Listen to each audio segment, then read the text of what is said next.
దాంట్లో prototype Sam అంటే మాదిరి కీర్తన 23వ కీర్తన. రెండవది గాడ్లీ చర్చ్, ఒక దైవికమైన సంఘం ఎలాగుంటుందో తెలియచేస్తుంది. దానికి ప్రోటోటైప్ 127వ కీర్తన, యెహోవా ఇల్లు కట్టనీడలా. ఆ ఇల్లు భౌతికంగా మనిషి నివసించే సామాన్యమైన ఇల్లు మాత్రమే కాకుండా దేవుని ఇల్లుగా కూడా మనము గుర్తించవచ్చు. సరే, ఒక దైవికమైన వ్యక్తి యొక్క కీర్తన 23 అని, దైవికమైన సంఘం యొక్క కీర్తన 127 అని. 128వ కీర్తన సంగతి ఏంటి? గాడ్లీ ఫ్యామిలీ, ఒక దైవికమైన కుటుంబం ఎలాగుండాలో ఆ కీర్తన ప్రోటోటైప్ను మనకు జ్ఞాపకం చేస్తుంది. కనుక 3 విషయాలు. మొదటిది గాడ్లీ పర్సన్, దైవికమైన వ్యక్తి, 23వ కీర్తన. రెండవది గాడ్లీ చర్చ్, దైవికమైన సంఘము, 127వ కీర్తన. మూడవది గాడ్లీ ఫ్యామిలీ, దైవికమైన కుటుంబము, 128వ కీర్తన. దేవుడు వీరందరినీ అంచెలంచెలుగా క్రమక్రమముగా ఆయన కాలమును బట్టి ఆశీర్వదించేవాడని ఈ కీర్తనలు చదివినప్పుడు మనకిట్టే అర్థమవుతుంది. ఇప్పుడు సమయ హద్దుబాటును బట్టి 128వ కీర్తన మాత్రము కొన్ని విషయాలు మనం పరిగెరుకోవటానికి ప్రయత్నం చేస్తాం. సియోన్లో నుండి యెహోవాని ఆశీర్వదించును గాక. దేవుని యొక్క ఆశీర్వాదం ఎలాంటిది, ఎలాగొస్తుంది అనే దాని కొరకై 5 విషయాలు మచ్చుగా పరిశుద్ధాత్మ దేవుడు ఈ కీర్తనలో పొందుపరిచాడు. మొదటిది 128వ కీర్తన మొదటి వచనం, Psalm 128 verse 1. యెహోవా యందు భయభక్తులు కలిగి ఆయన త్రోవల యందు నడుచువారందరూ ధన్యులు. కనుక మొదటిది ఫియర్ ఆఫ్ గాడ్, దైవ భయం. ఇంగ్లీష్లో భయం అనే పదం మాత్రమే వాడబడింది. తెలుగులోనైతే 2 పదాలు వాడబడ్డాయి, భయము ప్లస్ భక్తి. 2 విభిన్నమైన పదాలు. కొంతమందికి భయం ఉంటుంది కానీ భక్తి ఉండదు, కొంతమందికి భక్తి ఉంటుంది కానీ భయం ఉండదు. ఈ 2 సమపాళ్ళలో కలిగి ఉండడమే యెహోవా యందు భయభక్తులు కలిగి ఉండుట. యెహోవా యందు భయభక్తులు కలిగి ఉండడం వల్ల ఆశీర్వాదాలు అమోఘం. ఈ మాట యోబు రాశాడు, కీర్తన గ్రంథకర్త రాశాడు, సామెతల గ్రంథకర్త సొలొమోను కూడా రాశాడు. యోబు దేవుని యందు ఎలాగ భయభక్తులు కలిగి ఉన్నాడు? శ్రమలో. కీర్తనకాడు దేవుని యందు ఎలాగ భయభక్తులు కలిగి ఉన్నాడు? కష్టదినాల్లో. సామెతల గ్రంథంలో సొలొమోను దేవుని యందు భయభక్తులు ఎలాగ కలిగి ఉన్నాడు? రాజసింహాసనం మీద ఉన్నా కూడా. పరిస్థితి ఏమైనా దేవుని యందు భయభక్తులు కలిగి ఉండడం మనుషునికి దేవుడు నిర్దేశించిన జీవిత సారాంశం, తాత్పర్యం. ఈ దేవుని యందు భయభక్తులు కొత్త నిబంధనలో మనకు సిలువ దగ్గర పరిచయం అవుతుంది. 23వ అధ్యాయము లూకాస్ వార్త, లూక్ చాప్టర్ 23 verse 40. లూకా 23:40. అయితే రెండవ వాడు వాని గద్దించి, నీవు అదే శిక్షా విధిలో ఉన్నావు గనక దేవునికి భయపడవా? Will thou not fear God? The fear of the God starts at the cross. దైవ భయము సిలువ దగ్గర ఆరంభించబడుతుంది. ఈ దృశ్యం మనకు పరిచయం కదా. సియోను కొండకు అల్లంత దూరాన ఉన్న ఒక కొండ ఏంటంటే కల్వరి కొండ. అక్కడ యేసుప్రభు వారు సిలువ వేయబట్టానికి తీసుకురాబడ్డాడు. ఆయనకి ఎడం వైపున కుడి వైపున 2 కరుడుగట్టిన నేరస్తులను, దొంగలను వేలాడదీశారు. వారు బహుశా మాట్లాడితే వినగలిగేంత దూరంలోనే ఉండిండవచ్చు. యేసుప్రభు మధ్య ఉంటే కొద్దిగా దూరంలో కుడివైపు దొంగ, కొద్ది దూరంలో ఎడంవైపు దొంగ వేలాడదీయబడి ఉండవచ్చు. బహుశా ముగ్గురు చూసుకునే అంత దగ్గరలో ఉండవచ్చు, మాట్లాడితే వినే అంత దగ్గరలో కూడా ఉండిండవచ్చు. ఇప్పుడు ఇద్దరు దొంగలు యేసుప్రభు వారిని ఆరంభంలో దూషించడం ఆరంభించినారు.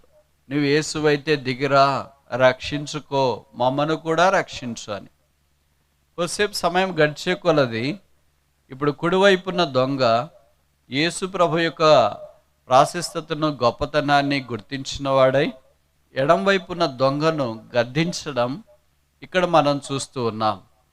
మనమైతే లేదా మనకైతే ఈ శిక్ష, శిలువ మీద వేలాడదీయబడ్డం న్యాయమే, కానీ యేసు ప్రభు ఏ నేరము చేయలేదు కదా, ఆయన శిలువ మీద వేలాడదీయబడ్డం అన్యాయం కాదా అని చెప్తూ మాట్లాడుతూ, అప్పుడు ఎడంవైపున్న దొంగతో కుడివైపున్న దొంగ మాట్లాడిన ప్రసంగమే ఇది.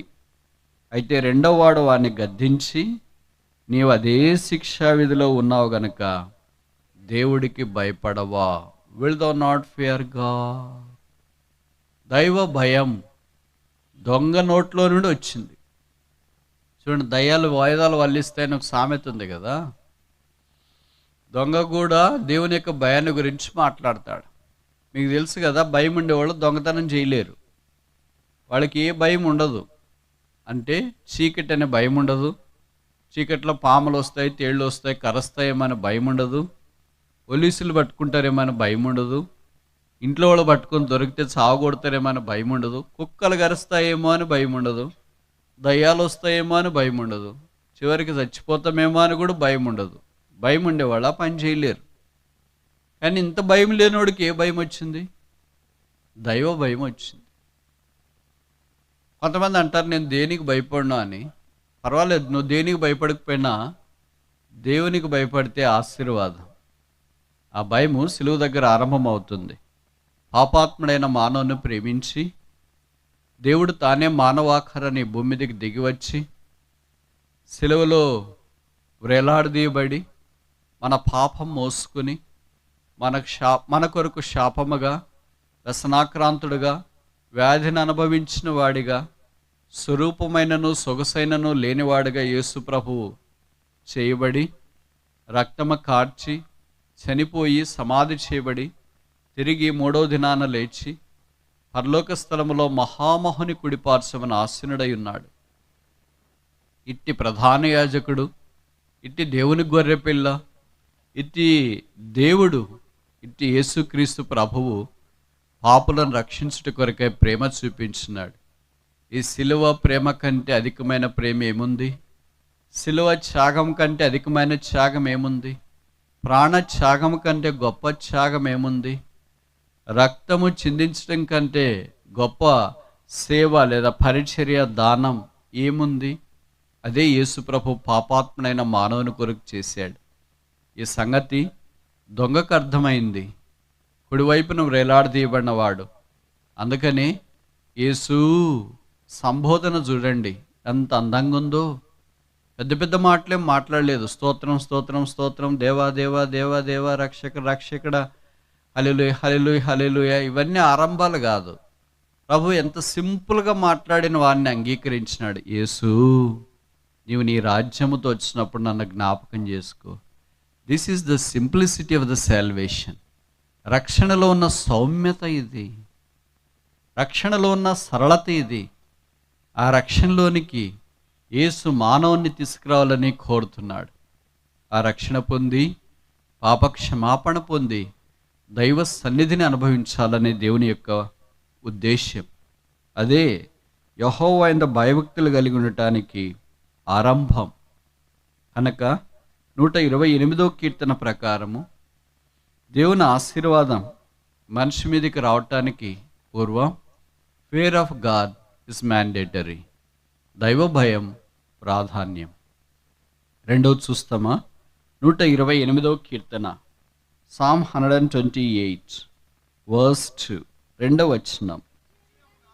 నిశ్చయముగా నీవు నీ చేతుల కష్టార్జితము అనుభవించదవు, నీవు ధన్యుడవు, నీకు మేలు కలుగును.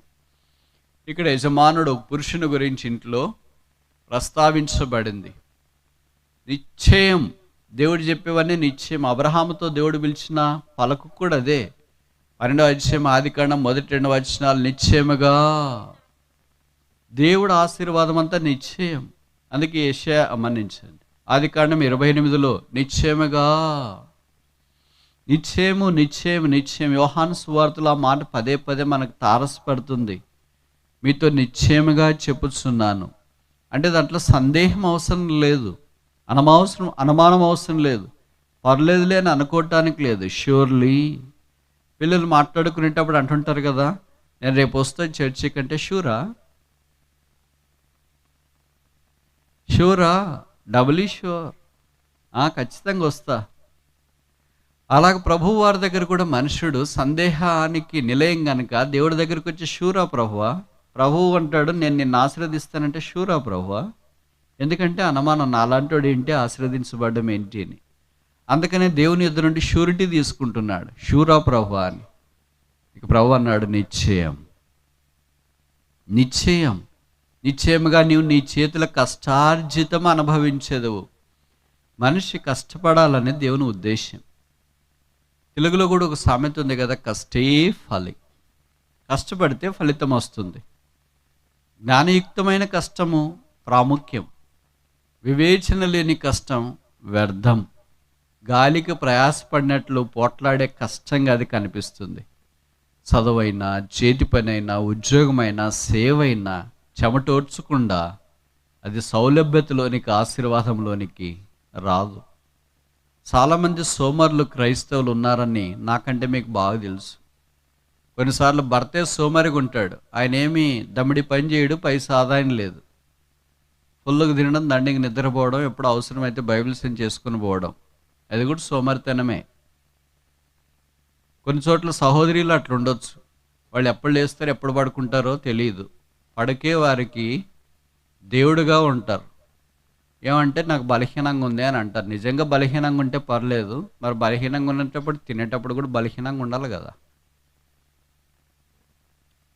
బలహీనంగా ఉండేవాళ్ళు మాట్లాడేటప్పుడు కూడా బలహీనంగానే ఉండాలి కదా. నేను మాట్లాడలేకపోతున్నానంటే బలహీనంగా ఉండాలని, దానికి ఏం తక్కువ లేదు. ఒక్క పని దగ్గర మాత్రమే బలహీనత అనేది కనిపిస్తుంది. పిల్లలు కూడా చాలామంది యవనస్తులు సోమరులుగా ఉంటారు. రక్షణ పొందిన వాళ్ళే, మందిరానికి సంబంధించిన వాళ్ళే, క్రైస్తవులని పేరు పెట్టుకున్న వాళ్ళే. దేవుడు అలాంటి వారిని ఆశీర్వదించలేడు. నువ్వు చేసే సామాన్యమైన పని, అది పొలం పనే కావచ్చు, వ్యాపారమే కావచ్చు, ఆటోదోలేదే కావచ్చు, చేతి పనే కావచ్చు, లేదా చదువుకునేదే కావచ్చు, పరిచర్య చేసేదే కావచ్చు, కష్టపడకుండా దేవుడు మనల్ని ఆశీర్వదిస్తాడని అనుకోవడం దుర్లభం కదా. ఇక రాయబడిన మాట ఏంటంటే, నీవు నీ చేతుల కష్టార్జితం అనుభవిస్తావు. అంటే కష్టపడితేనే అనుభవం వస్తుంది, కష్టపడకపోతే అది అనుభవించే అవకాశము లేదు. ఎంతకాలం అయింది కష్టపడడం మానేసి? 1000 సంవత్సరం దాకా అలాగే ఉన్నావేమో. ఈ కొత్త సంవత్సరంలోకి తీర్మానం చేసుకో, ఎందుకు దేవుని ఆశీర్వాదం రావట్లేదు? బైబిల్ చదువుతున్నాం, ప్రార్థన చేస్తున్నాం, మందిరానికి వస్తున్నాం, అటు ఇటు పరిచయలో పాలు పొందుతున్నట్టు అనిపిస్తుంది, కానీ ఎందుకు ఆశీర్వాదం రావట్లేదు? దేవుడు కోరినట్లు ప్రయాసపడట్లేదు, కష్టపడట్లేదు. అది భౌతికమైన పని కావచ్చు, ఆధ్యాత్మికమైన పని కావచ్చు. నేను ఇప్పుడు కొన్ని విషయాలు చెప్తా, మీరు శ్రద్ధగా ఆలకించాలని మనవి చేస్తున్నా.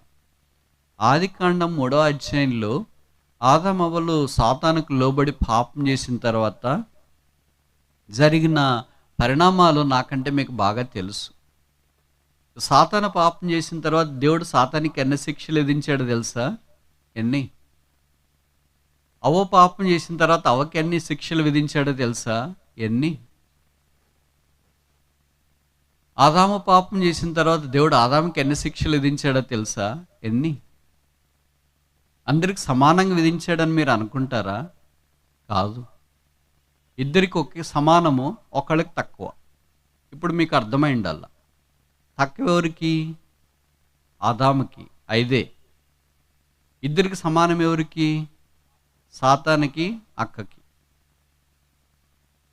అంటే ఈక్వల్. సాతాను ఈజ్ ఈక్వల్ టు హవ్వ అన్నట్లుగా దేవుడు శిక్షలు అవ్వకి ఆదాముకు విధించాడు కానీ శాపము వీరిద్దరికి విధించలేదు. శాపము పాపము సర్పానికి మాత్రమే వచ్చింది. దేవుడు తన పోలికలో ఉన్న మనిషిని శపించడు, ఆశీర్వదిస్తాడు. అందుకనే మీకు పరిచయం అనుకుంటా 3వ అధ్యాయంలో మానవ జాతి మీదకి దేవుడు శిక్ష పంపించక మునిపే 1:8 ఆదికాండంలో దేవుడు వారిని ఆశీర్వదించాను. First blessing, then punishment. దేవుడు ఎప్పుడు ఆశీర్వదించాలని మనిషిని కోరతాడు. ఇప్పుడు మన భాగానికి వస్తే ఆదాముకి ఇచ్చిన శిక్షలో ఒక భాగం ఏంటంటే, నీవు చెమటోడ్చి కష్టపడి ప్రయాసం చేసి ఆ తోటను సేద్యం చేసి, ఒకవేళ మన ప్రకారం అనుకుందాం, ఈ పదాలన్నీ అక్షరాన్ని తీసుకుందాం. ఆయన కష్టపడ్డాడు, చెమటోడ్చాడు, తోటను సేద్యం చేశాడు. ఇప్పుడు పళ్ళ తీసుకెళ్ళి ఎవరికి అమ్మాలండి? ఆ తోటలో వచ్చే మెటీరియల్ తీసుకెళ్ళి ఎవరికి అమ్మాలండి? ఎవరైనా తీసుకునే వాళ్ళు ఉంటారండి? అంతకుముందు పాపానికి ముందు ఎలాగున్నాడంటే ఆదాము ఏం కష్టపడాల్సిన పని లేదు. అబ్బా, వీళ్ళ చాలామందికి సందేహంగా ఉంటుంది కదా, అలా ఉంటే ఎంత బాగుండేదని. ఇద్దరు ఆదాము వాళ్ళు అలాగా తోటలో నడిచిపోతూ ఉంటే వాళ్ళకి ఏదైనా ఒక పండుగ అనిపించింది అనుకో, యాపిల్ పండు లాంటిది, అబ్బా చాలా బాగుంది తినేస్తామా? అలాగే తినేసేవాళ్ళు, ఏం కష్టపడేది ఏం లేదు, మందులు కూడా కొట్టలేదు కదా, కడుక్కోవాల్సిన పని కూడా లేదు, అంతా ఆర్గానిక్, నో ఆర్టిఫిషియల్. ఇప్పుడు అలాగే ముందుకెళ్తున్నారు. కివి పండు కనిపించింది అనుకో, అబ్బా కివి చాలా బాగుంది. డ్రాగన్ కనిపించింది, డ్రాగన్ ఇంకా బాగుంది. ఏది కనిపిస్తే అది తినాలనుకున్నప్పుడు 3 పూట్లే కాదు, వాళ్ళు ఉదయం నుండి రాత్రి దాకా ఎప్పుడైనా తినొచ్చు, ఏమైనా తినొచ్చు, నో కష్టం. మరి ఎట్లా అరుగుతుందో మనకు తెలియదు, అది వేరే విషయం. అయితే ఇప్పుడు వీళ్ళు పాపం చేసిన తర్వాత అలా కాదు, కష్టపడాలంటే ఎవరి కొరకు కష్టపడాలి? పోనీ కష్టపడి తోట వేసినారు అనుకోండి, ఆ తోటలో నుండి వచ్చింది ఎవరికి అమ్మాల? పోనీ ఇంతకుముందు ఇట్ట పట్టుకొని తిని బ్రతికేవాడు ఇప్పుడు వంగి చెమటోడ్చి కష్టపడి ప్రయాసపడాలి. See what a phenomenal astronomical change because of sin. Because of the sin, the consequences, ramifications are totally bad. ఇప్పుడు మొదట పాపం లేకుండా ఆదం వల్లే ఉంటే మనకు కూడా ఎంత బాగుండేది. దారెమ్మడి పోతూ ఉంటే ఏదో కోడి కనిపించింది అనుకో, గొర్రె కనిపించింది అనుకో, ఇలాగ ఏది కనిపిస్తే తినేది, నో కష్టం అట్ ఆల్, కష్టమే లేదు. అంటే తింటా పోతా ఉంటే ఇంక చదువు అవసరమే లేదు, సాఫ్ట్వేర్ అవసరమే లేదు, హార్డ్వేర్ అవసరమే లేదు, బిజినెస్ అవసరమే లేదు. అబ్బా అదంతా డిఫరెంట్ వాళ్ళు కదా, నెక్స్ట్ లెవెల్. అసలు మా అమలు కూడా తెలుసా జీవితం అట్లుంటే. కానీ విచిత్రం ఏంటంటే మనిషి పాపాన్ని బట్టి ఇప్పుడు కష్టపడాలని దేవుడు ఆజ్ఞాపించిన. చివరికి చెప్పాడు, నువ్వు మనలో నుండి తీయబడ్డావు కనుక నువ్వు మనైపోదు.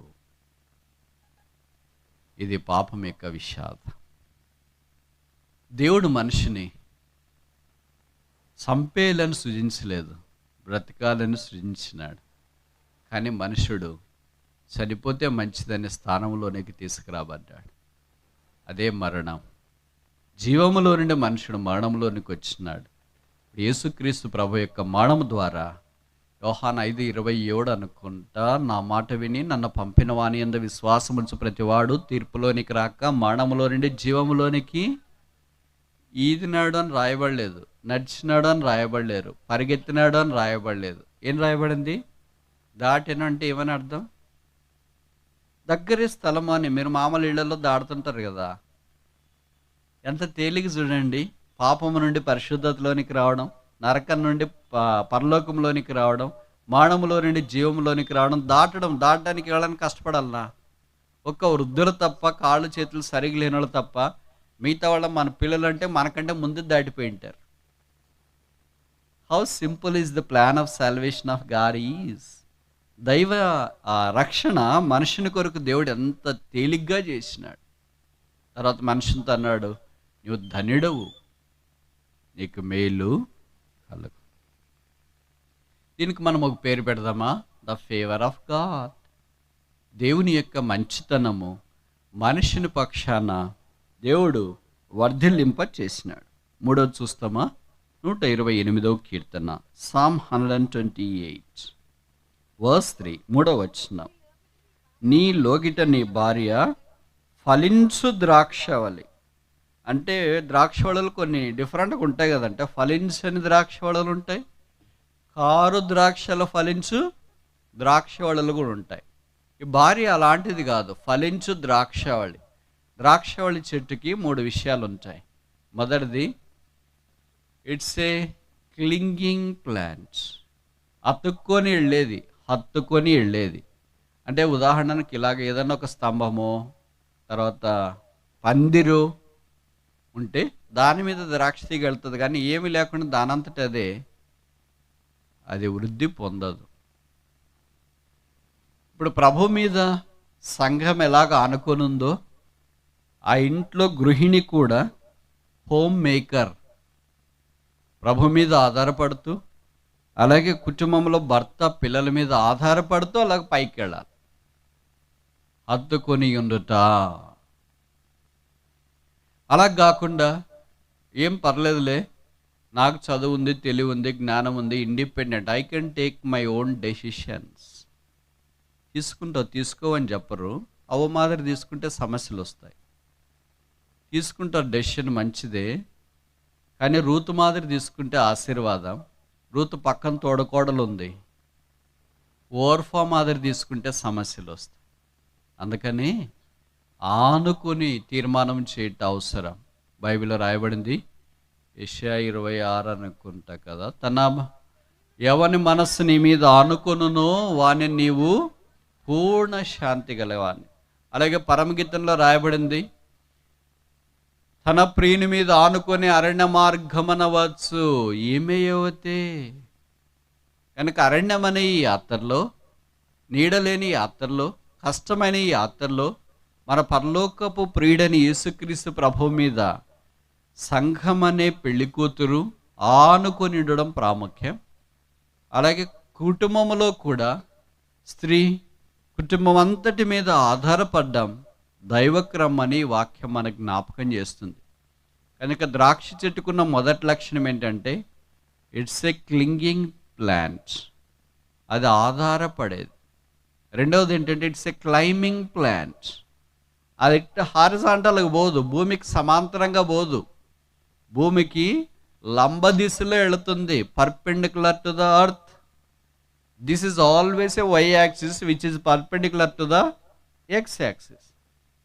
అంటే భూ ఆకర్షణలు, భూ సంబంధమైన ఆలోచనలు, లోక సంబంధమైన పద్ధతులకు వ్యతిరేక దిశలో ఏ ఇంట్లో అయితే గృహిణి పెరుగుతుందో ఆ ఇల్లు వర్ధిల్లుతుంది. అలా కాకుండా దానికి సమాంతరంగా వెళ్ళటానికి ఇష్టపడితే ద్రాక్ష చెట్టు కాదు. ఏం చెట్టు?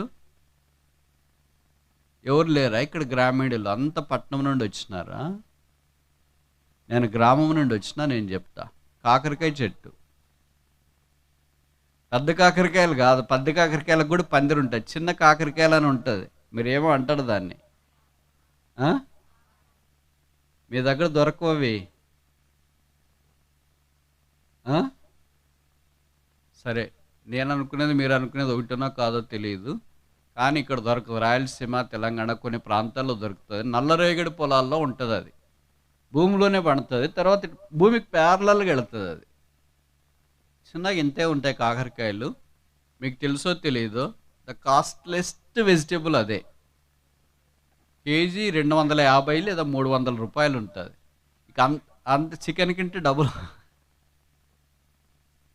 ఇంత ఉంటుంది అనమాట. అంటే అది ఎప్పుడు పందిరి ఉండదు, దానికి ఏంటి పందిరంతా రాదు, అది కేవలం భూమికి సమాంతరంగా పోతుంది. దాన్ని తెంచేటప్పుడు మేము కూడా పిల్లప్పుడు మా పొలాల్లో కూడా పడతాయి, మస్తు పిచ్చికి పడతాయి. మేము దాన్ని తీసుకొని, అంటే కాయలు కోసుకోవాలంటే దానికి ఒక షరతు ఉంటుంది. మొదటి షరతు ఏమంటే, కాయలు ఉన్నాయని వెంటనే చేయబెట్టకూడదు. దాన్ని చివరికి వెళ్ళి, అంటే అది ఆ తీగ ఆడదాకా వెళ్ళింది అనుకో, ఆ తీగ చివరికి వెళ్ళి దాన్ని ఇట్లా టిల్ట్ చేయాలి వెనక్కి. ఎందుకు దాన్ని వెనక్కి వెళ్ళాలకి లేయాలంటే, ఎర్ర తేళ్ళు ఉంటాయి దాంట్లో. భూమికి సమాంతరంగా పోయినప్పుడు తేళ్ళు ఉంటాయి. అర్థమవుతుందా నేను చెప్పే మాటలు? భూమికి లంబంగా పోయినప్పుడు తేళ్ళు ఉండవు. అర్థమవుతున్నాయి నేను చెప్పే మాటలు? అంటే ఇతరులకు హాని చేస్తుంటాం భూమికి సమాంతరంగా వెళుతున్నప్పుడు. ఆ ఎర్రతేలు ఒక్కసారి కాకర చెట్లు కుట్టింది అని అనుకో, బతికి బయటపడడం చాలా కష్టం. నల్ల తేళ్ళు కుడితే పర్లేదేమో కానీ బహుశా మీరు ఎర్రవ చూసినారో లేదో, చాలా అరవీర భయంకరంగా ఉంటాయి. దానికి ముందు ఉండదు విషయము, వెనక ఉంటుంది. ముందుండే పామునైనా తప్పించుకోవచ్చు కానీ వెనకుండే తేలను తప్పించుకోవడం కష్టం. అలాగే మనుషులు రెండు రకాలు. అందుకని కీర్తనలో చెప్పబడింది కదా, 91 కీర్తన అనుకుంటాను, నీవు సింహములను నాగబాములను. ఏంటి తేడా? నాగబాములకి ఏంటి తేడా, తేళ్ళకి ఏంటి తేడా? నాగబాముకేమో ముందు విషయం ఉంటుంది, తేళ్ళకేమో వెనక విషయం ఉంటుంది. బిలీవర్స్ కూడా రెండు రకాలు, పాములు లాంటి వాళ్ళు, తేళ్ళు లాంటి వాళ్ళు. అంటే కొంతమంది ముందు వచ్చి కుట్టేవాళ్ళు ఉంటారు, బ్రదర్ మీరు ఇంతే బ్రదర్, వేస్ట్ అక్క, లేదా మీ వల్ల ఏం ఉపయోగం లేదు, మీ వల్ల ఏం పరిచయం జరగట్లేదని ముందు వచ్చేవాళ్ళు ఉంటారు. వాళ్ళు పాముల్లాగా వస్తారు, పర్వాలేదులే పాములు వస్తున్నాయి కదా మనం తప్పించుకునేకి అటు ఇటు అవకాశం ఉంటుంది. వెనక తేళ్ళు మాదిరి వచ్చేవాళ్ళు మనకు కనపడరు, వెనక కుట్టేసి వెళ్ళిపోతుంటారు. అలాంటి వాళ్ళు ప్రతి సంఘంలో ఉంటారు. అయ్యో బ్రదర్, ఆ బ్రదర్ సంగతి తెలుసా, అక్క సంగతి తెలుసా, ఆ సేవకుడి సంగతి తెలుసా, ఆ బోధకుడి సంగతి తెలుసా. వాళ్ళ పని ఏంటంటే కుడుతూనే ఉంటారు. నాకు పిల్లప్పుడు అనిపించేది, ఇంతమందిని కుడుతుంది కదా ఈ తేలు, విషయం అయిపోదా అని. మనం ఇంట్లో ఒక ఓవర్ హెడ్ ట్యాంక్ మీద నీళ్లు పంప్ చేసిన తర్వాత కొంతమంది వాడితే నీళ్ళు అయిపోతాయి, తర్వాత బాత్రూంలోకి వెళ్ళి ట్యాబ్ తిప్పితే నీళ్ళు అయిపోయినాయి, రావట్లేదు అనుకుంటాం. తొట్టెలో ఉన్న నీళ్ళే అయిపోతున్నాయి కానీ తోకలో ఉండే విషయము మనుషులకు కూడా అలాగే అలా అయిపోదు. ఎంతసేపైనా మాట్లాడుతూనే ఉంటారు, ఇవే విషపు మాటలు. కనుక సంగతి ఏంటంటే, ఇప్పుడు క్లైంబింగ్ ప్లాంట్ అది పైకి ఎదిగే మొక్క, సమాంతరంగా వెదిగితే అపాయాలు, కుట్టే తేళ్ల లాంటి దానికి అది హార్బర్ అంటే ఒక ఇల్లుగా ఉండిపోతుంది అనమాట. చాలా జాగ్రత్తగా ఉండాలి వాటితో. కొంతమంది ఆ కాకరకాయలు తెంచడానికి వెళ్ళి చేతులకు తేలుగుట్టినోళ్ళు, పొలాల్లోనే పడి చనిపోయిన వాళ్ళు, చాలా రకరకాలైన అనర్థాలు ఉంటాయి. వాటిని అమ్మటానికి ఊర్లోకి వస్తే మనం వాళ్ళతో బేరం ఆడుతుంటాం, ఎంతో 200కి ఇచ్చేయకపోయేవా కేజీ అది ఇదని. వాళ్ళ ప్రాణాలు సైతం పడంగా పెట్టేసి వాటి కోసుకొని వస్తారు. కనుక అలాంటి వాళ్ళ విషయం మనం చాలా ఎలాగ ఉండాలంటే దయగలిగి ఉండాలి, కనికరం కలిగి ఉండాలి. పల్లెటూరు నుండి కూరగాయలు తెచ్చేవాళ్ళతోన్నా బేరమాడతారు కానీ, ఇదేంటి మెంతకూర తెస్తే ఎట్లమ్మా 10 రూపాయలకి ఒకటి, 10 రూపాయలకి ఒకటి, 3 ఇచ్చిపో. కొత్తిమీర అమ్మటానికి, కరివేపాకు అమ్మటానికి, మునక్కాళ్ళు అమ్మటానికి తెస్తే వాళ్ళతో బేరమాడి వాళ్ళని అట్ట ఇట్ట చేసి గంపలో అన్నీ వీలైనంత తక్కువ ధరకు తీసుకోవటానికి మీరు ప్రయత్నం చేస్తారు.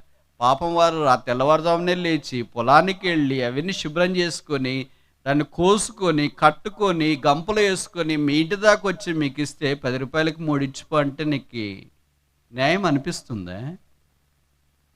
అదే డాక్టర్ దగ్గరికి వెళ్ళావనుకో, డాక్టర్ గారు చెప్తారు మీకు బాగలేదు, మీరు అన్ని టెస్టులు చెప్పించుకోవాలా అని, 10 రూపాయలకి చెయ్యి అన్నీ అంటారా? అక్కడ వేలు కుమ్మరిస్తారు, 10 రూపాయలంతా బేరం ఆడతారు. కానీ అక్కడ బేరం ఆడండి మరి, వాళ్ళతో బట్టలతో ఆడండి మరి ధైర్యం ఉంటే, డాక్టర్లతో ఆడండి మరి ధైర్యం ఉంటే.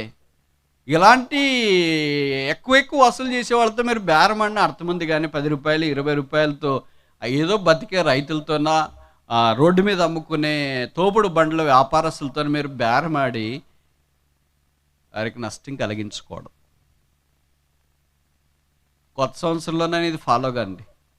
మీ ఇంటికి ఎవరైనా కూరగాయలు తీసుకుని వస్తే ఎంత అంటే వాళ్ళు చెప్పినంత రేట్ ఇవ్వండి. మీరు ఇట్లా చెప్తారు బ్రదర్, అసలు అక్కోళ్ళ పేర్లే ఏమంటే బేరమాడేది. అందుకే బ్రదర్ సంతకు పోయినా కూడా వాళ్ళని తీసుకెళ్తుంటారు, నువ్వు రా బుధమని. ఆమె వచ్చి నీకు 5 రూపాయలు 10 రూపాయలు మిగిలించవచ్చు, కానీ దానివల్ల ప్రభుకి ఏం మహిమ ఉండదు. కనుక నువ్వు ఒక్కడే పోయి తీసుకొని రా. ఇప్పుడు ద్రాక్ష చెట్టుకున్న 3వ లక్షణం ఏంటంటే, మొదటిది ఏంటి? ఇట్ క్లింగ్స్, అత్తుకొని ఉంటుంది. రెండవది ఏంటి? ఇట్ క్లైమ్స్, అది ఎదుగుతూ పైకే ఎదుగుతుంది. మూడవది ఏంటి? It clusters. ద్రాక్ష పండు ఎప్పుడు ఒకటే కాదు, మామిడి పండు కాసినట్ట, జామ పండు కాసినట్టు, నిమ్మ పండు కాసినట్లు, రేగి పండు కాసినట్టు ఒకటే ఉండదు, గుత్తులుగా కాస్తుంది. That is the greatness of this wine. కనుక ఒక ఆత్మీయమైన ఒక స్త్రీ, ఒక గృహిణి ప్రభు కొరకు గుత్తులుగా కాసే వ్యక్తి అని అర్థం. అందుకనే మీరు ఎప్పుడైనా VBSలో బొమ్మలు ఉంటుంది కదా, ఆత్మఫలము అని ఒక బొమ్మ వేసింటాడు అనుకోండి, దానికి ఒకటి చిన్నది యాపిల్ పండు వేయడు, చిన్న గుమ్మడికాయ వేయడు, చిన్న మామిడి పండు వేయడు, ఏం వేసింటాడు? ద్రాక్ష గెల వేస్తాడు. దేవుని ప్రజలైన ఇశ్రాయేలీలు కూడా కనాన్లోనికి వెళ్ళక మునుపు వేగు చుట్టానికి 12 మంది వెళ్ళారు. చూసిన తర్వాత అక్కడి నుండి ఏం తీసుకొచ్చినారు? అరటిపండ్ల ఏం తీసుకొచ్చారు? ద్రాక్షలు మోసుకొని వచ్చినారంట, తీసుకొని కాదు. ఎక్కడో ఒకవైపు పంపించండి, దానికి దారిలో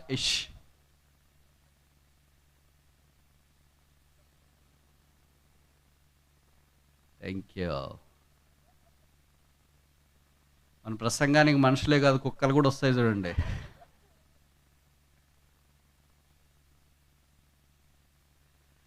కనుక క్రైస్తవ ఇంట్లో గృహిణి ఇలాగ గుత్తిలుగా ప్రభు కొరకు ఆత్మ సంబంధమైన ఫలాన్ని తీసుకుని వచ్చే వ్యక్తిగా ఉండాలని ప్రభు యొక్క ఉద్దేశం.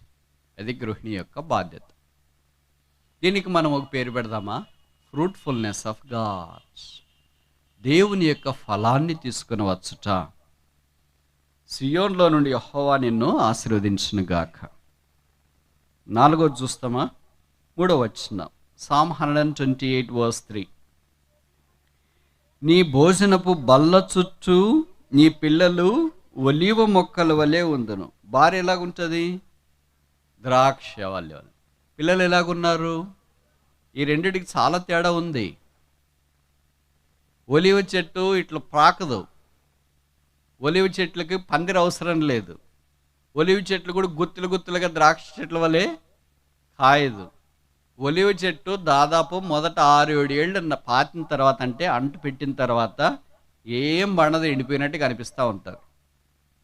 మెల్లమెల్లగా 10 ఏళ్ళకి వచ్చేటప్పటికి అప్పుడు ఒలీవల ఆకు కనపడడం ఆరంభమవుతుంది. ఆకు తర్వాత అట్టు కొంతకాలానికి ఫలం వస్తుంది. కొంతమంది బైబిల్ పండితులు అంటారు, దాదాపు 2000 సంవత్సరాల క్రితం యేసుప్రభు వారు ఒలీవ తోటలో చేసిన ప్రార్థన బైబిల్లో రాయబడింది ఎంత వాస్తవమో. ఆయన ఏ తోటలోనైతే చేశాడో అక్కడ ఒలివ చెట్లు ఇప్పటికి కూడా ఉన్నాయంట, అంతే వాస్తవం. అంటే వాటి వయసు ఎంత? దాదాపు 2000 సంవత్సరాలు. ఎప్పుడు వేసారు? ఎప్పుడు దాకా వచ్చింది? ఎత్తైన స్థలాల్లో పెరుగుతాయి. కఠినమైన వాతావరణ పరిస్థితులన్నీ ఎక్స్ట్రీమ్ క్లైమేటిక్ కండిషన్స్, ఎక్కువ వేడున్నా, ఎక్కువ చలి ఉన్నా, నీళ్లు పెట్టకపోయినా ఎలాగైనా సరే బహుశా ఉండగలుగుతాయి. మన కుటుంబంలో కూడా పిల్లలు ఆ ఒలీవ చెట్టు వలె ఉండాలని దేవుని యొక్క ఉద్దేశం.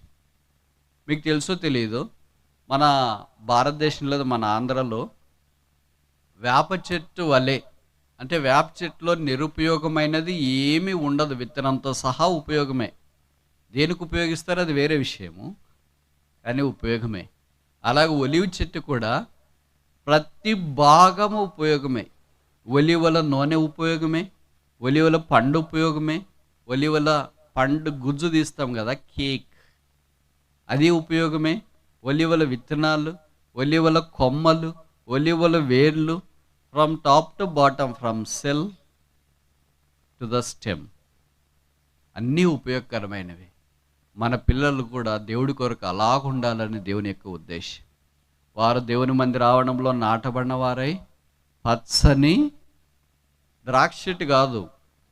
ఎందుకు ద్రాక్ష చెట్టు పోల్చలే? ద్రాక్ష చెట్టు టెంపరీ, సంవత్సరం 2 ఏళ్ళు అయిపోయిన తర్వాత ఇంక ఫలం అయిపోద్ది, ఎండిపోద్ది. దాని తర్వాత దాన్ని ఏం చేస్తారంటే తీసివేసి కాల్చివేసి మళ్ళీ కొత్తది వేస్తారు. ఒలివల చెట్టు అటు చేయరు. ఒక సంవత్సరం 5 ఏళ్ళు అయిపోయిన తర్వాత దున్ని కొత్త ఒలివల చెట్లు వేయరు. ఒక్కసారి తోట నాటారు అని అంటే నువ్వే చనిపోయింటావు, నీ కొడుకు కూడా చనిపోయింటాడు, నీ కొడుకు కూడా చనిపోయి తరతరాలు చనిపోయింటాడు, చెట్టు మాత్రం అలాగే ఉంటుంది. దేవుడు పిల్లల్ని అలాగ ఉంచాలని కోరుతుంది. ఎక్కడ వాళ్ళు ఉన్నారంట? నీ బల్ల చుట్టూ. అంటే భోజన బల్ల అనేది ఆ ఇంట్లో ఉంది. నేను ఉదయకాలం చెప్పాను కదా, కనీసం రోజులో ఒక్కసారి రాత్రిపూట అయినా భార్య భర్త పిల్లలు కలిసి బల్ల ఉంటే బల్ల చుట్టూ కూర్చుని భోంచేయండి. బల్ల లేకపోతే ఒక చాప వేసుకొని కుటుంబ ప్రార్థన చేసిన తర్వాత చాప దగ్గరే చుట్టూ కూర్చుని భోంచేయండి. భోజనం చేసి కుటుంబ ప్రార్థన కూడా చేసుకోవచ్చు, కుటుంబ ప్రార్థన చేసుకొని కూడా భోజనం చేసుకోవచ్చు. కానీ నన్ను అడిగితే ఏం సలహా చెప్తానంటే కుటుంబ ప్రార్థన చేసుకొని భోజనం చేయండి అని సలహా చెప్తా. ఎందుకు అలాగా అంటారంటే భోజనం ఒక్కో సమయంలో తినే అవకాశం ఉంటుంది. వీళ్ళు ఏమంటారు, నాకు ఇప్పుడు ఇంకా ఆకలి కాదంటారు. మీ ఆయన ఏమంటారు, నాకు కూడా ఆకలి కావట్లేదు అని అంటారు. అందరికి ఆకలిలోకి 10 అయింది. ఇప్పుడు 10 అయిపోయిన తర్వాత ఇంకా భోజనం చేసి ప్రార్థన కుర్చీలోకి 11 అయింది. అప్పుడు పిల్లలు నిద్రపోయేవాళ్ళు నిద్రపోతూనే ఉంటారు. ఇంకా అప్పుడు మీ ఇద్దరే ప్రార్థన కదా. అది ఒక రోజు 2 రోజులు అయితే పర్లేదులే, ప్రతిరోజు అలాగైతే కనుక నేను ఇచ్చే సలహా ఏంటంటే, అందరూ మెలకుగా యాక్టివ్గా ఉన్నప్పుడే 8 నుండి 8:30 ఒకే చిన్న పాట పాడుకోండి. దేవునికి స్తోత్రము గానం చేయుట సియోను, అదేంటి, స్వచ్ఛంద సియోను వాసి, ఇట్లా 12 వచనాలు 10 వచనాల పాటలు 3 పాడి 119వ కీర్తనంతా చదివి ప్రార్థన చేస్తే పిల్లలు అంటారు, రేపటి నుండి మా ఫ్యామిలీ ప్రేయర్ వద్దు, మీరు చేస్తే నేను రాను. వాళ్ళు వచ్చి తల్లిదండ్రులు మాకు చెప్తున్నారు, బ్రదర్ పిల్లలు ఫ్యామిలీ ప్రేయర్ కూర్చోవట్లేదు బ్రదర్ అని. నాకు తెలిసి ఎందుకు కూర్చోరని. పిల్లలు ఫ్యామిలీ ప్రేయర్ కూర్చునేటట్లు మీరు చేయాల. పిల్లలే ఇష్టపడాలా. 8 అయినట్టు మా ఫ్యామిలీ ప్రేయర్ చేసుకుందామని నీ వెనకబడాలి. నువ్వు కిచెన్లో ఉన్నా కూడా చేసుకుందాం రామ్మా అని. ఏంటి వీడికి ఇంత ఇంట్రెస్ట్ వచ్చిందంటే ఫ్యామిలీ ప్రేయర్ మీద అంత ఇంట్రెస్ట్ క్రియేట్ చేయాల. అట్లాంటిది ఫ్యామిలీ ప్రేయర్ అంటేనే వాడు అప్పటిదాకా బాగా టీవీ చూస్తా మొబైల్ ఫోన్ చూస్తున్నాడు, బెడ్రూమ్లోకి వెళ్ళి దుప్పటి కప్పుకొని పడుకునేటట్టు చేయకూడదు. ఏంట్రా ఫ్యామిలీ ప్రేయర్ కంటే నాకు కడుపున వస్తుంది. చాలామంది ఉన్నారు భక్తులు అలాంటి వాళ్ళు, ఇలాగ తల్లిదండ్రులు నాకు తెలుసు. వాళ్ళు విసిగిస్తారు, భార్యని విసిగిస్తారు, పిల్లల్ని విసిగిస్తారు, దేవుణ్ణి కూడా విసిగిస్తారు. ఏమంటే ఫ్యామిలీ ప్రేయర్. భక్తితో విసిగించవద్దు. భక్తి ఎప్పుడు ఎలాగ ఉండాలంటే మనఃపూర్వకంగా ఉండాలా, ఇష్టపూర్వకంగా ఉండాలా, అది స్వేచ్ఛగా జరిగే భక్తిగా ఉండాలి, బలవంతం చేసే భక్తి కాదు. అందుకని ఏదో ఒక చిన్న పాట, యెహోవా నా కాపరి 5 వచనాలు ఉంటాయి. కొండల తట్టు నాకు కన్నలిస్తున్నాను 5 వచనాలు ఉంటాయి. అన్నీ 5 నిమిషాల్లో ఒక పాట అయిపోద్ది. తర్వాత ఒక పెద్ద కీర్తన వచ్చింది అనుకో 119, ఒక 20 వచనాలు రోజుకు చదవచ్చు. దాంట్లో ఉన్న వాక్యాన్ని చెప్పవచ్చు. అది కూడా మరి 5 పాయింట్లు 10 పాయింట్లు చెప్పి గంట సేపు వాళ్ళని ఇసికించొద్దండి. ఏమనంటే మాకు కూడా అట్లా చెప్పినారని, మనకు కూడా అట్లా చెప్పినారు అంటే వాళ్ళు ఏదో దైవాంశ సంభూతులు కనుక అలాగే చెప్పినారు. మన సంగతి పిల్లోళ్ళకి A to Z flow chart మాదిరి తెలుసు. మనం చెప్పే 5 పాయింట్లు వింటాడని మీరు అనుకుంటారా? కనుక ఏదో కొన్ని మాటలు చెప్పేసి 5 నిమిషాలు పాట, 5 నిమిషాలు వాక్యం చదవడము, 5 నిమిషాల వాక్యాన్ని గురించి చెప్పడము, ఒక 5-10 నిమిషాలు ప్రార్థన, అన్నీ 25-30 నిమిషాల్లో ముగించినారనుకో, పిల్లలు ప్రతిరోజు మేము వెంటబడతారు, ప్రార్థన చేసుకుందాం. అలా కాకుండా స్టార్టింగ్ ప్రేయర్ చేసినప్పుడే యెహోవాను గానం చేసేదం పాడినారు. అది పాడొద్దని నేను చెప్పట్లేదు. అంటే పెద్ద లాంగ్ సాంగ్స్ 3-4 తీసేసి పాడేసి వాడు మొదటి పాట 2వ పాటకి నిద్రపోవడం ఆరంభిస్తాడు. అది ఎక్కడో కాదు, మీ ఒళ్ళోనే వచ్చి నిద్రపోతూ ఉంటాడు. అంటే మీరు కూడా వేయకూడదు అని. పడుకునిలే బ్రదర్ పిల్లోడు కానీ ఫ్యామిలీ ప్రేయర్ అలవాటు తప్పిపోతుంది. ఇంకా తినేది కుటుంబం అంతా కలిసి ఎందుకు తినాలంటే బైబిల్లో రాసిన నీ బల్ల చుట్టూ నీ పిల్లలు ఒలివ మొక్క. నాకు తెలుసు కొంతమంది బిలీవర్సు, కొంతమంది కాదులే 90% మంది బిలీవర్సు, వాళ్ళకి ఇట్లా కూర్చొని ఒకేసారి తినే అలవాటు ఉండదు. ఒకరు కిచెన్లో తింటారు ప్లేట్లు వేసుకొని, ఒకరు ప్లేట్లు వేసుకొని టీవీ ముందు తింటారు, ఒకరు ప్లేట్లు వేసుకొని బాల్కనీలో తింటుంటారు, ఒకరు ప్లేట్లో అన్నం వేసుకొని తర్వాత మిద్దె మీద తింటుంటారు, ఒకరు ప్లేట్లో అన్నం వేసుకొని మొబైల్ చూస్తా హాల్లో తింటూ ఉంటారు. 5 మంది ఉంటే 5 మంది 5 చోట్ల 5 టైమింగ్స్లో వాళ్ళు తింటుంటారు. This is not godly family. ఇది దైవ కుటుంబం కాదు. అందుకే బహుశా మీరు ఆశీర్వదించబడట్లేదు. This is not what God expected. నీ బల్ల చుట్టూ నీ పిల్లలు ఒలివ మొక్కల వలె ఉండాలని దేవుడు కోరుతున్నాడు. అంటే ఖచ్చితంగా భర్త, భార్య, పిల్లలు అందరూ కలిసి కనీసం రోజుకు ఒక్కసారైనా అది అభ్యాసం చేసుకోలేదు. వాక్యక్రమం. నేను ఎందుకు చెప్తున్నానంటే ఈ దినాల్లో దైవ కుటుంబాలు, క్రైస్తవ కుటుంబాలు ఆధ్యాత్మికంగా చాలా ఎదిగిపోయినా ఇప్పుడు మాకు మరమలే కావాలి, యేసుప్రభువు వచ్చేసి వెళ్ళిపోవాలనుకుంటారు. అట్టు కాదు, ఫండాస్ ప్రాముఖ్యం. మన ఇండియన్ టీములు క్రికెట్లో కానీ హాకీలో కానీ ఎందుకు ఓడిపోతుందో తెలుసా? ఫండాస్ మర్చిపోతారు, క్యాచ్లు మర్చిపోతున్నారు, ఫీల్డింగ్ సరిగా చేయట్లేదు. అన్ని ఫండమెంటల్స్ ఇవన్నీ. They lose the fundamentals, thereby they lose the game. మనం కూడా ఆధ్యాత్మికమైన జీవితంలో ప్రార్థన అంటే కళ్ళ మూసుకునే వాళ్ళు ఇక్కడ ఎంతమంది ఉంటారు? నాకు తెలిసి ఒక 50% కూడా ఉండరు. మళ్ళీ భక్తులే, సేవకులే, ఎల్డర్సే, సండే క్లాస్ టీచర్సే, యూత్ లీడర్సే కళ్ళు మూసుకోరు. మరి ఏం చేస్తారు? మొబైల్ చూస్తుంటారు. దేవుడు ఎలాగ ఆశీర్వదిస్తాడండి? దైవ భక్తి మీలో నుండి ప్రవహించాలి ఇతరులకి. ప్రార్థన అంటే కళ్ళు మూసుకోరు, ప్రార్థన అంటే మోకరించరు, ప్రార్థన వాక్యం చదువుకోవాలంటే ఆశ లేదు, మందిరికి రావాలంటే ఇష్ట తృష్ణ ఇవన్నీ వాంఛ ఇవన్నీ లేవు. ఈ దినాన మనం ఆశీర్వదించబడ్డామంటే మన భక్తి కాదు. ఇంకోసారి చెప్పిన, ఈ దినాన మనం ఆశీర్వదించబడ్డామంటే మన భక్తి కాదు. మన పూర్వీకుల భక్తి ద్వారా దేవుడు మనల్ని ఆశీర్వదించి ఇక్కడ తెచ్చినాడు. ఇప్పుడు మీ భక్తి నిజంగా ఉంటే మీరు ఆశీర్వదించబడ్డం కాదు, మీ కుమారులు అదే 128 రాశాడు కదా, నీ పిల్లల పిల్లలను నీవు చూస్తావు, వారిని ఆశీర్వాదంలోనికి వస్తావు. అది నీ ద్వారా వచ్చిన ఆశీర్వాదమా కాదని తెలియటానికి రుజువు ఏంటంటే నువ్వు కాదు, నీ పిల్లలు, వారి యొక్క పిల్లలు. అదే వాస్తవం కాకపోతే మన భక్తి దేవుని ఎదుట అంగీకారంగా లేదని సరి చేసుకోవాలి. ఒక వ్యక్తి 4 తరాలు క్రైస్తవునికి ఆశీర్వాదంగా ఉండగలడు. నువ్వు ఒక్కడివే అయితే నీకు ఇష్టానుసారంగా జీవించవచ్చు, దారముడు ఎట్ట పడితే అటు పాడైపోవచ్చు. కానీ జీవితం నీ ఒక్కడి మీదే కాదు, 4 తరాలు, 4 generations. మొదటిది మీ నాయన అమ్మ వృద్ధులు, మీ అత్త మామ వృద్ధులు, అదొక తరం. 2వ తరం నీవు, నీ భార్య, మీ ఇక్కడ గోదావరి వైపు ఆడపడుచులు అంటారా, తోబుట్టవులు, సిబ్లింగ్స్, మరిదో తర్వాత మరదులు, వాళ్ళు వీళ్ళు ఉంటారు కదా, దాదాపు మీ వయసు ఉన్నవాళ్ళు, అది 2వ తరం. 3వ తరం మీ పిల్లలు, 4వ తరం మీ పిల్లలు. కొంతమంది మీ మాదిరి దీర్ఘాయుష్మంతులు అయితే 5వ తరం కూడా చూస్తారు, పిల్లలు. ఈ 4 తరాలకి దేవుడు నిన్ను ఆశీర్వదించడం కొరకై ఈ భూమి మీదకి పంపించి సిలువలో రక్తం కార్చి చనిపోయి సమాధి చేయబడి తిరిగి లేచి పరలోకంలో ఆసీనుడైనాడు. నువ్వేమనుకుంటున్నావు అంటే నాకేం జీతం వస్తుంది కదా, పంటలు పడుతున్నాయి కదా, ఫుల్గా తినేస్తా, దండకి నిద్రపోతా అంటే నీతోనే అయిపోతావు అంతే. నీ ద్వారా దేవుని ఆశీర్వాదం ఇంకా తరాలకు అందించబడదు. నువ్వేమో ఒక ప్లాంట్ కాదు, ఒక మొక్క కాదు, ఒక చెట్టు కాదు, నీతో అంత అయిపోతుంది అంటానికి. ఈ తర్వాత రాబోతుంది. అరటి పిలకల మాదిరి, అరటి చెట్టు ఎప్పటికి సావదు. దాని పిలకలు తీసుకొని ఒకసారి వేస్తారు, మళ్ళీ అది చనిపోయిన తర్వాత దాని పిలకలు తీసుకొని మళ్ళీ వేస్తారు, మళ్ళీ దాని పిలకలు తీసుకొని ఇలాగ నాటు మాదిరి. ఓ దేవుని బిడ్డ, ఓ క్రైస్తవుడా, you are a blessing for at least 4 generations. కనీసం 4 తరాలకు నీవు ఆశీర్వాదం. ఇది ఎప్పుడైనా నువ్వు గుర్తించినావా? ఈ రాత్రి ప్రభు నిన్ను అలాగా ఆశీర్వదించాలని కోరుతున్నాడు. షరతు ఏంటంటే దైవికమైన నియమాలు అనుభవించాలని.